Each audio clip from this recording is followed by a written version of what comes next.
No Well, my dear, problem. thank you for your kind You, compliments. you Uh, country guys. God. Oh my goodness. All right. Well, we're tackling a really important topic tonight, and that is about prenatal nutrition and how to build healthy babies.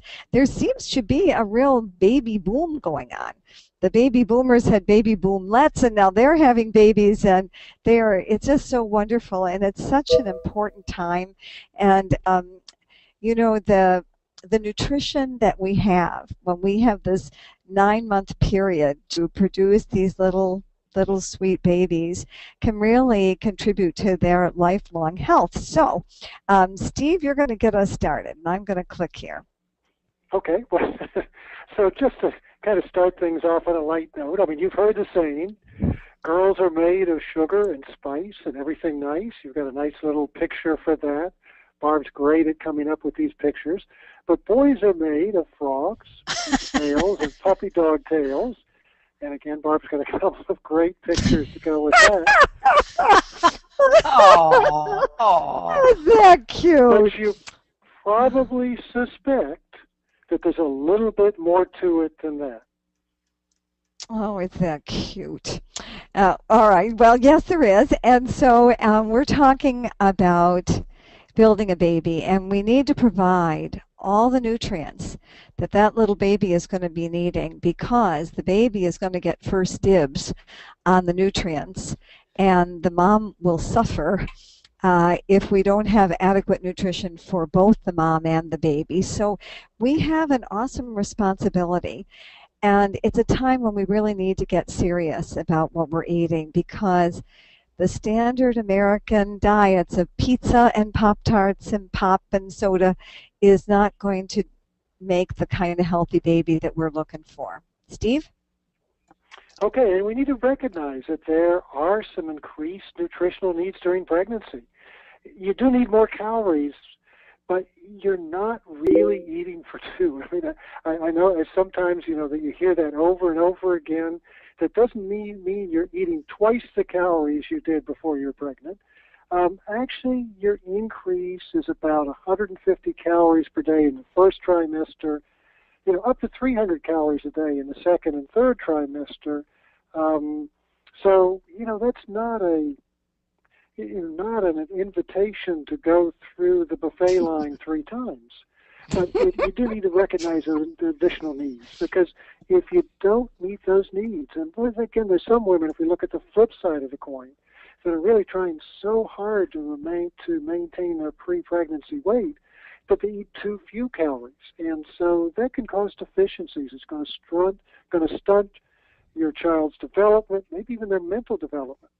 So, but if we really want to look at the balance, an extra serving or two of healthy foods is generally sufficient to meet those increased caloric needs.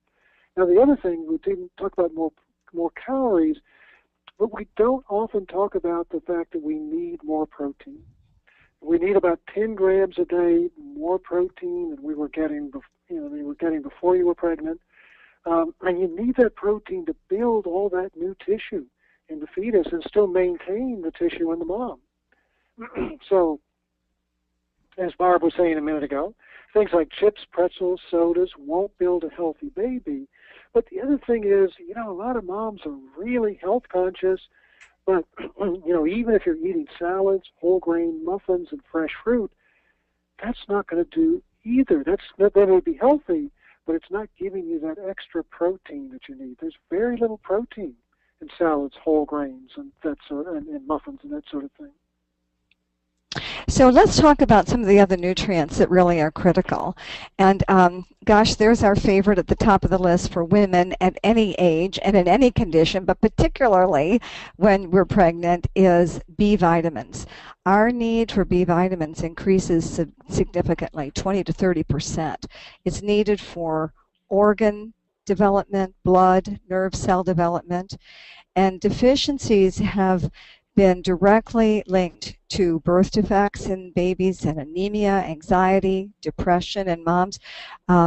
Postpartum depression is very, very common. 33% of women don't get enough B6. Vegetarians and vegans, they often don't get enough B12 from the diet.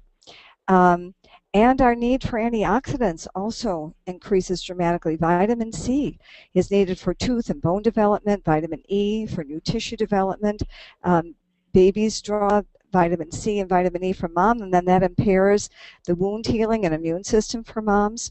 And 35% of women are not getting enough vitamin C, and 97% are not getting enough vitamin E in their diet alone. And that's why a multivitamin is absolutely essential. Okay, Steve? Okay, so folic acid is particularly special. And again, we talked about B vitamins being linked to birth defects. Folic acid is probably the number one B vitamin birth defect link that people really know about. We need folic acid for healthy cell development, healthy nerve development, and it's been known for a number of years that deficiencies of folic acid can directly cause birth defects, such as neural tube defects, where that sort of nerve in the spinal cord that goes to the brain really doesn't completely close, and that can be devastating. So the daily value, the recommended intake of folic acid is 600 micrograms a day from food and from supplements during pregnancy. Now, because of the recognition of the direct link between folic acid and birth defects, foods have been fortified with folic acid today. But even with food fortification, 35% of pregnant women still don't get 600 micrograms of folic acid a day from their diet alone. Now,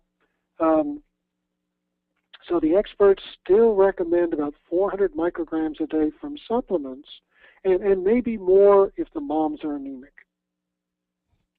And one of the things I want to mention here, Steve, is that I remember back several years ago, one of the researchers at Shackley was telling us that folic acid is a particularly tricky nutrient to absorb out of a vitamin tablet. And you'll see it on the label of B vitamins, you'll see it on the label of multivitamins. But he said that is no indication at all that you're going to absorb it, because if it's not absorbed in the stomach, then you lose your ability to absorb it. And so that's why Shackley has always put their folic acid in a coating on the outside of their B vitamin and on the outside of their multivitamin, and that's why you get such excellent absorption with that.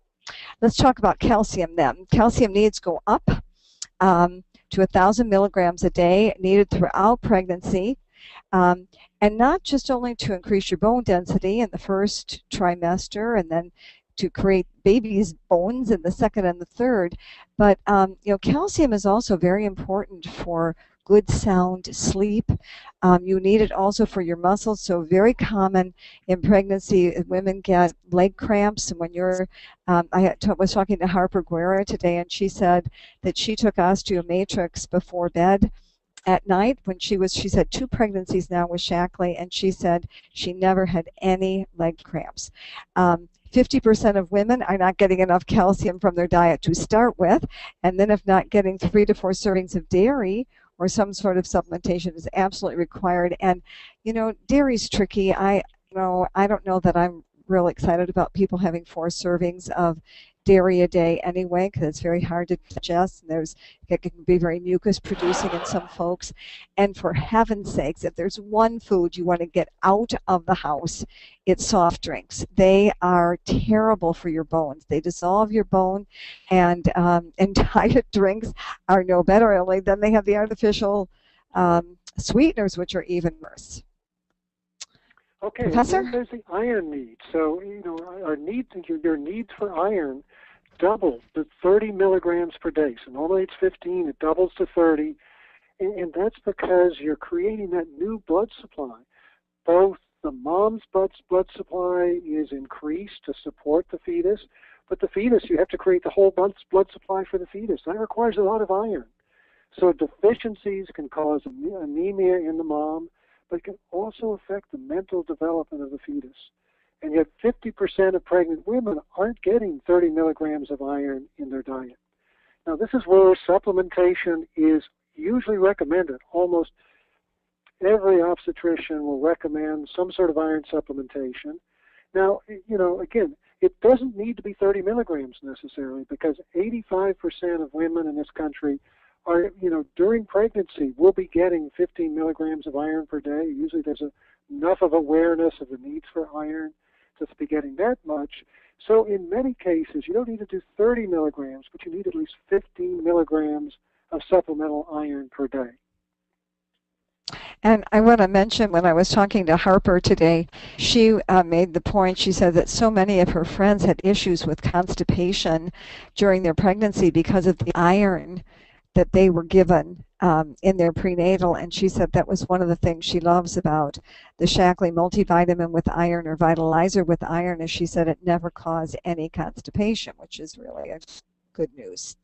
Professor? And then there's omega-3 fatty acids. That's one you didn't used to hear about for pregnancy, but we're becoming, realizing that that's becoming more and more important. Omega-3 fatty acids, if that's not part of your daily vocabulary, we're really talking about fish oil here, but particularly DHA. That's one of the omega-3 fatty acids, particularly important. Talk more about that in just a minute. But these omega-3 fatty acids are essential for brain development, for eye development, and there's new studies popping up every day. But there are clinical studies that show that when moms supplement with omega-3s, just to make sure they're getting enough omega-3s in their diet, kids have better eye-to-hand coordination and problem-solving skills at 9 months, have a better IQ at age 4. And the recommendation, that we don't have a daily value type recommendation, but many experts who study the omega-3 fatty acids and what they can do for the offspring and pregnant women, we're recommending about 300 milligrams per day, especially during the third trimester, because that's when the fetus is going to form the majority of its brain cells, and that's the majority of the brain cells it's going to have for its entire lifetime. And yet, most pregnant women in the United States are only getting about 10 to 15 milligrams per day. So a huge deficit over what's recommended. And I talk about DHA, because not all omega-3 fatty acids work equally well. DHA is special because it's the main one when you start to think about of brain. It composes 97% of the omega-3 fatty acids you find in the brain, 93% of the omega-3 fatty acids you find in the retina, and the two major long-chain omega-3 fatty acids are EPA and DHA. Those are the ones that are found primarily in fish oil. But again, not all the omega-3s are converted well to DHA. Again, I know there are some nutrition experts that talk about the omega-3 vegetable oils, talk about canola oil, flaxseed oil as good sources of omega-3s. Well, here's the deal. The long-chain fatty acids, EPA and omega-3 fatty acids, EPA and DHA that you get from the fish oil are very well converted to DHA. Of course, DHA, it's 100% because you start with DHA, but even EPA can be, the conversion of EPA to DHA is in the range of 80 to 90%. So your fish oils are going to be very good sources of these long-chain fatty acids.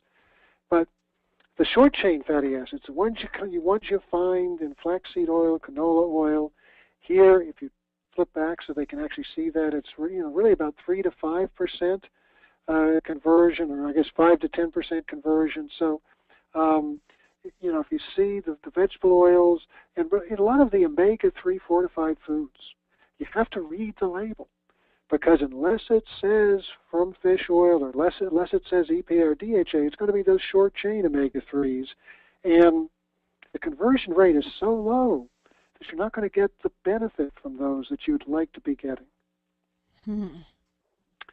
But fish aren't the best answer. If you could really read that slide, read that the same part that's circled there, it says pregnant women, women of childbearing age, and children under 15 years old should not eat fish or eels caught in these waters.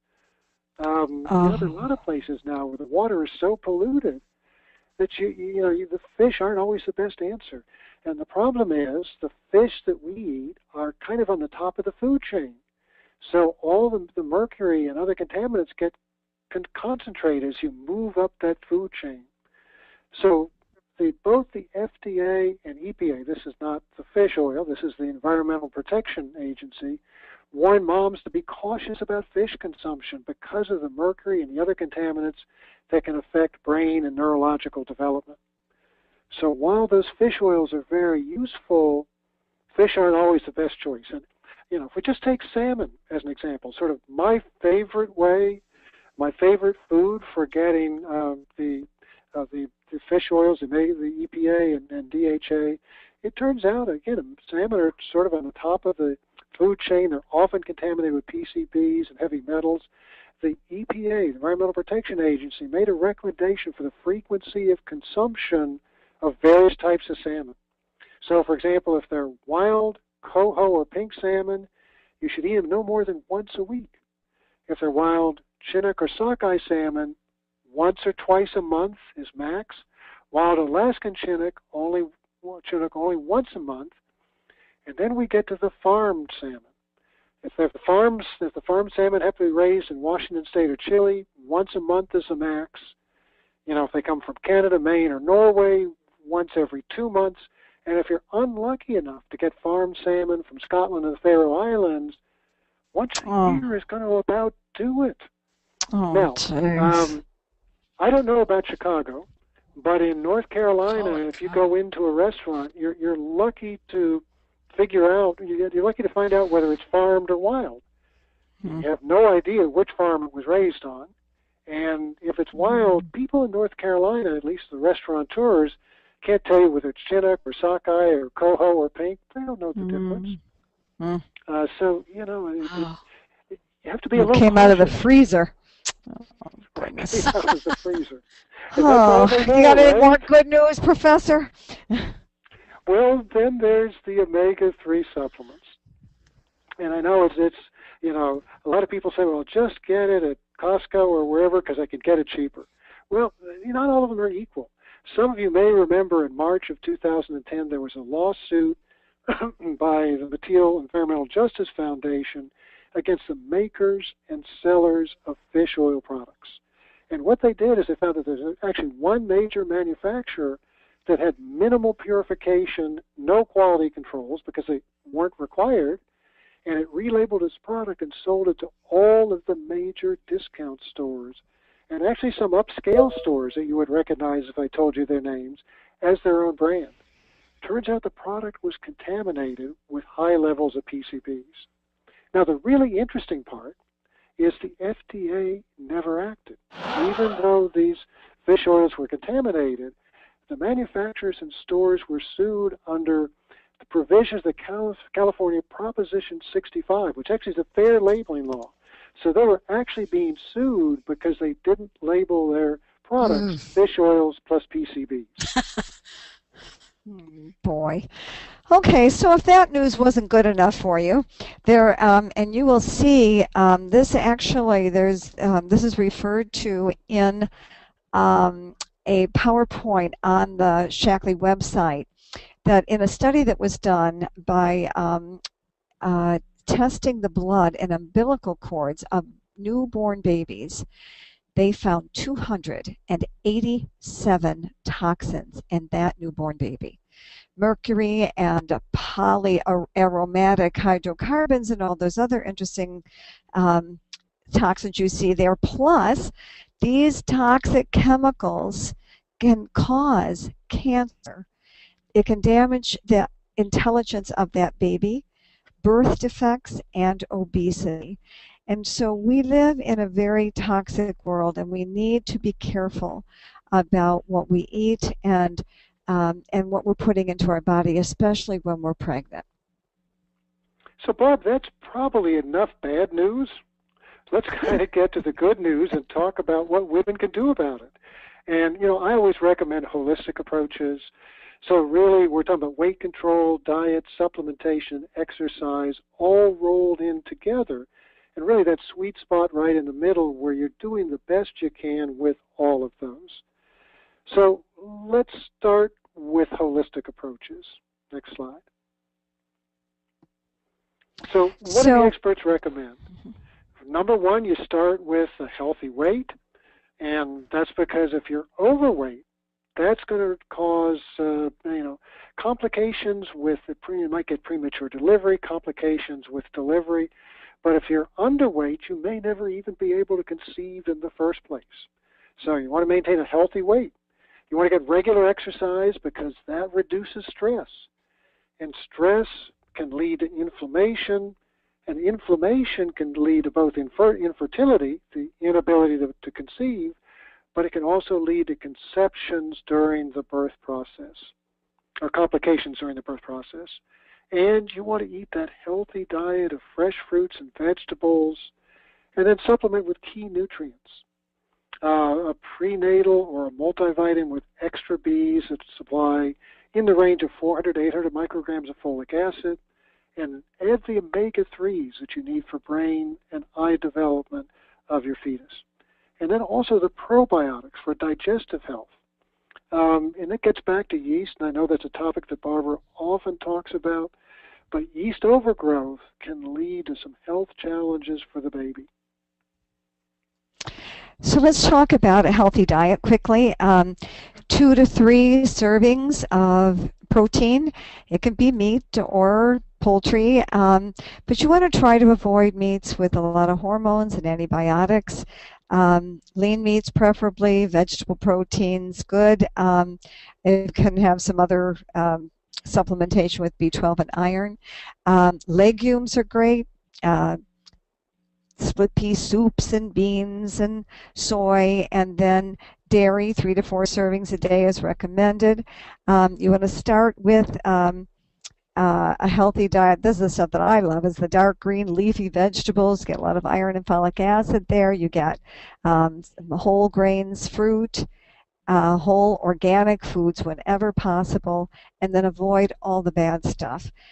Tobacco, but alcohol in particular, and medications.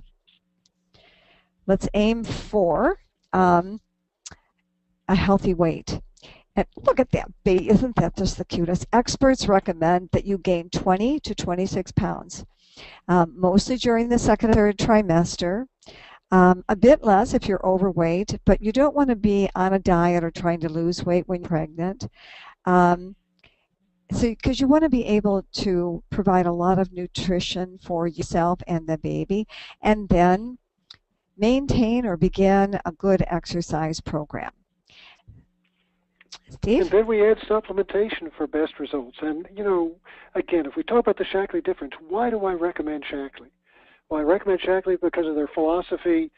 When we talk about golden rule philosophy and supplementation, really what that means is Shaklee is absolutely committed to only make products that are going to be beneficial and never make products that could do any harm.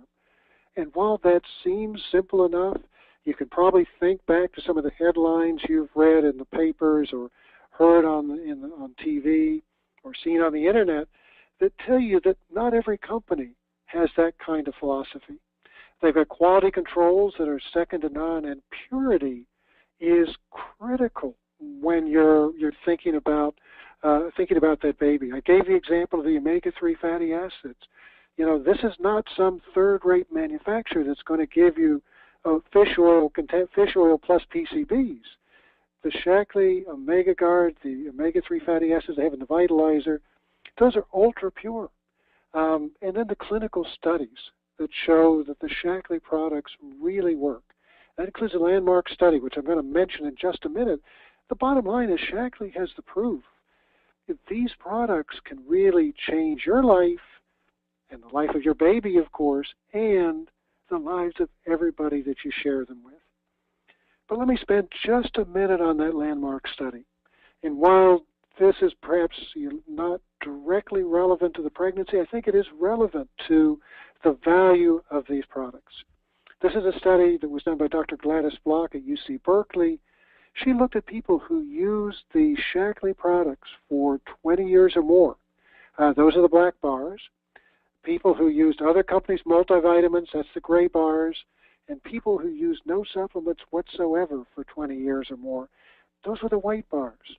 And Again, if you do the next click, Barbara, if you look at coronary heart disease, if you look at heart attack, angina, congestive heart failure, the prevalence of those diseases was threefold lower in the Shaklee group. You look at diabetes, it was fourfold lower. And these groups were matched with age, with weight, with gender, with ethnicity. The only real difference was in the supplements they were using. So this is the ultimate proof that the quality in clinical studies that Shaklee does make a difference in how the products can affect your health, and it's going to affect the health of your fetus. So here's our program. We know protein is really critical when during pregnancy, and so the Shaklee 180 smoothie is the best breakfast on the planet. In fact, most of the pregnant women I work with, they feel so good on it that they have it several times a day. It's healthy protein that you need for conception, and it really helps give you good energy and builds healthy cells.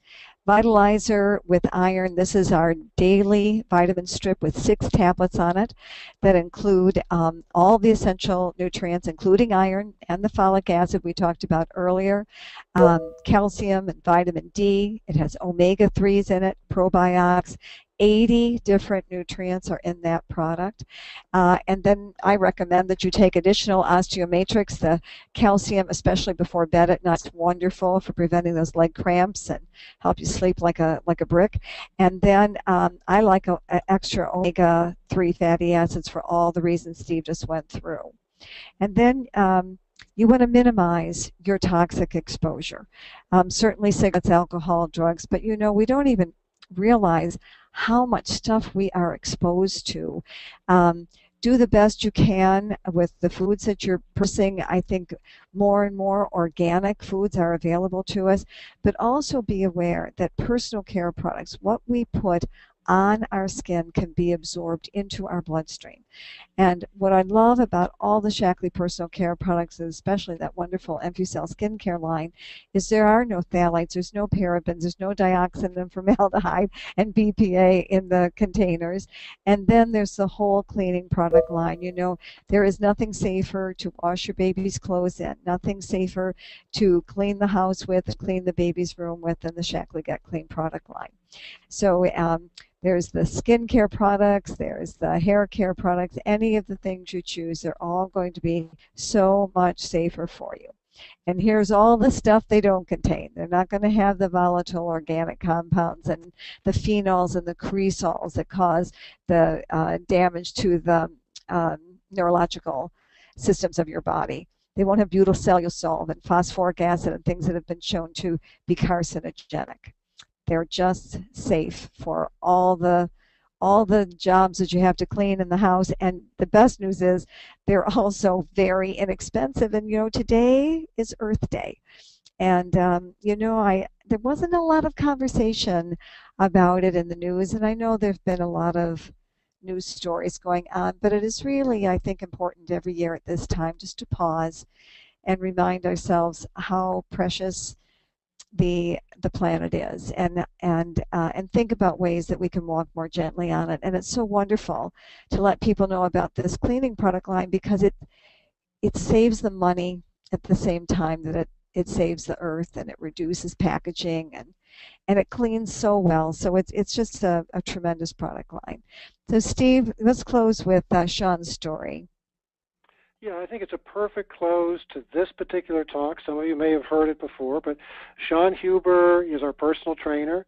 Suzanne first started training with him about 13 years ago, and when she started training with him, she talked to him about the Shaklee products, and he said he wasn't interested. He had products of his own he was using.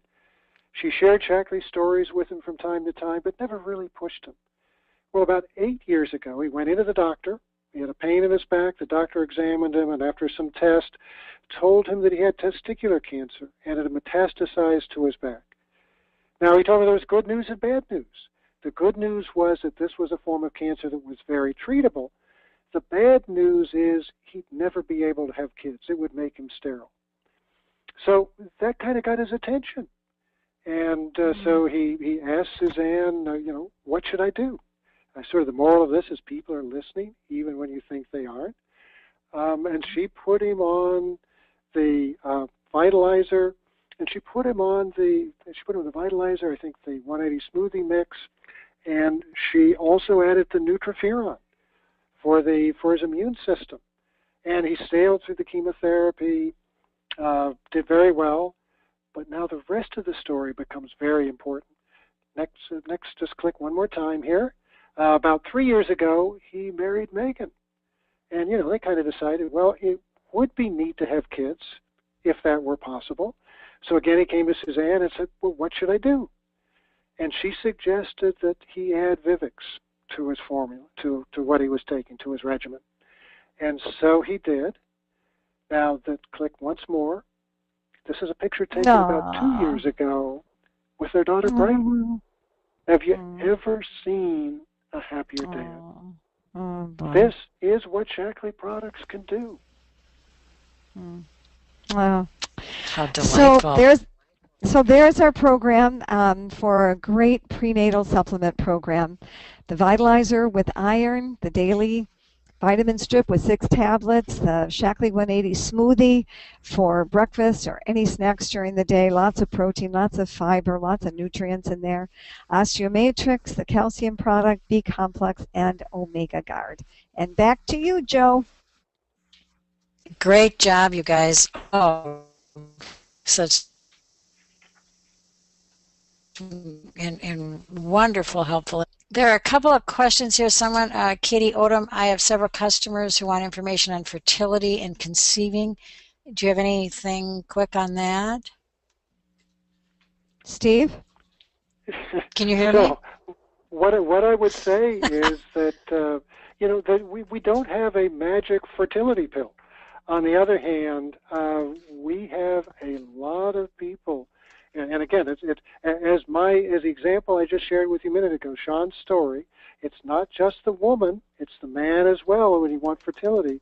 We have a lot of couples over the years that were having troubles, and we just put them on a very basic nutrition program. And guess what? The better nutrition made a difference. Yeah. Kristen Cunningham, when she came to Shaklee, what was that, Joe, 2 years ago?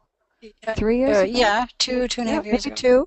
2. And she and her husband have been trying to start a family for a long time. And it was after she came to Shaklee and she started on the Vitalizer and the other Shaklee products.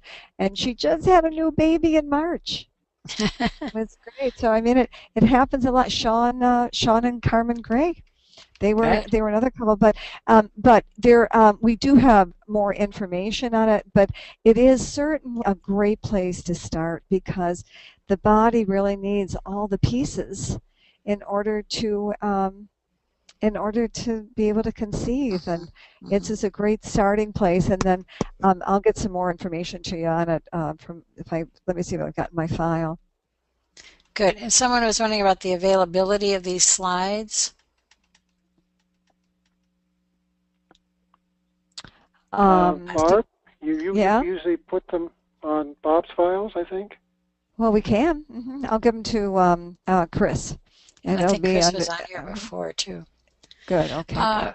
I was asked if a pregnant woman who's 3 months pregnant can use the turnaround kit. I suggested the lean and healthy. Yeah, I think that's a good suggestion. You want to be... you want to be adding protein, make sure you're getting plenty of protein, a slight increase in calories, so you have room to add a serving of the 180 smoothie per day. Or maybe if you want to lose weight, or you don't want to lose weight during pregnancy, you want to limit your rate of weight gain, you might use that in place of something else that you're eating. But no, as we said earlier, this is not a time to try and actively lose weight. So yeah, I'm thinking the only part of the turnaround kit I wouldn't use is probably the metabolic boost. Yeah. But all the other parts of it, the bars and the smoothies and I love the snack crisps. So all of those are just packed with nutrition. So all of that would be fine. All of those are good. I guess the point I'm making is that she shouldn't be trying to think of this as a time when she's trying to lose weight. Right. All of the products except for the boost in the turnaround kit could be used. Could be But used, yeah. you don't want to be trying for active weight loss while you're pregnant. You can limit the rate of gain, as we said in one of those earlier slides. If you're overweight, you may not need to gain as much weight as somebody who is normal weight or underweight. But you shouldn't be trying to lose weight during pregnancy. Very good. Someone says, okay, wait. I understood that the 180 smoothies are great for pregnant women. Does that mean they are okay for children from ages 2 and older? Sure. Yeah, Wonderful. It's just a good protein food. Yeah. What about the tea? Sure. Yeah, that tea has all kinds of health benefits. Oh, tons of when you antioxidants and about it, it's amazing. Mm-hmm. Yeah. Okay, that's it, guys. Thank you again so much. It was very well done.